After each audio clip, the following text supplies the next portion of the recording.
La région de Tawa s'apprête à vibrer au rythme de la 46e édition du Sabre national Cocoa édition 2025, prévue se tenir le mois de décembre prochain.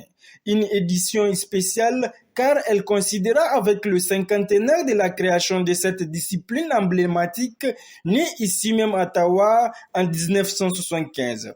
Pour offrir un cadre digne de cet événement historique, le gouvernement nigérien a lancé d'importants travaux de rénovation de l'arène de lutte traditionnelle de Tawa.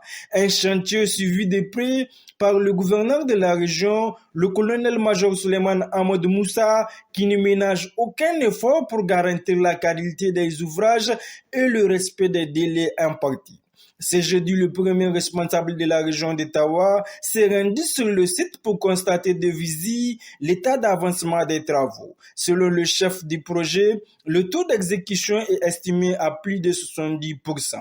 Après une présentation technique, le gouverneur et sa délégation ont visité les différents compartiments de l'arène, saluant la pertinence et la qualité du travail accompli.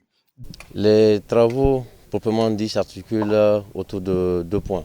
La première phase, il s'agissait pour nous de réhabiliter tout l'existant, la remise en état des tribunes officielles, tout ce qui existe. Maintenant, parallèlement, il y a une deuxième phase qui est prévue, qui n'a toujours pas démarré. Ça va concerner l'extension de l'arène de lutte. La capacité actuelle est de 1900 places. On a prévu une extension de 1200 places. Qui, en s'ajoutant aux 1900, nous aurons une capacité d'accueil de 3100 places. Pour sa part, le gouverneur a tenu à féliciter les équipes à pied d'œuvre avant de lancer un appel à la population d'Ottawa et à la diaspora pour soutenir la finalisation de la deuxième phase du projet. Et puis, la première fois que nous avons eu à visiter, nous avons eu déjà un démarrage de 10%. Et actuellement, nous sommes à 80%, comme vient de l'expliquer le chef de mission de la première phase. Et la deuxième phase aussi, nous attendons quand même les bonnes volontés et aussi au niveau des hautes autorités pour qu'on puisse commencer la deuxième phase le plus tôt possible, Inch'Allah.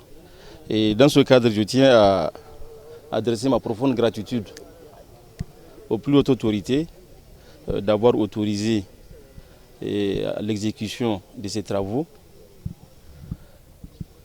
Et la deuxième phase qui sera entamée bientôt, nous allons fournir des efforts.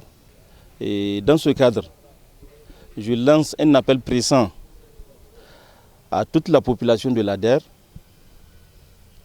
et aussi à la diaspora pour qu'elles puissent apporter leur contribution le plus tôt possible afin que nous puissions au moins terminer ces travaux et que ce grand événement-là puisse être une réussite, Inch'Allah. À l'issue de sa visite, le gouverneur a présidé à la salle de réunion de l'hôtel de ville d'Ottawa une rencontre avec les présidents des différentes commissions du comité régional chargé de l'organisation technique et matérielle de Cocoa édition 2025.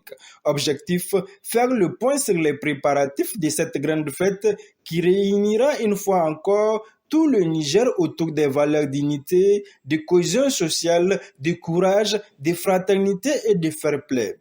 Tawa, berceau du sabre national, entend marquer d'une pierre blanche cette double célébration.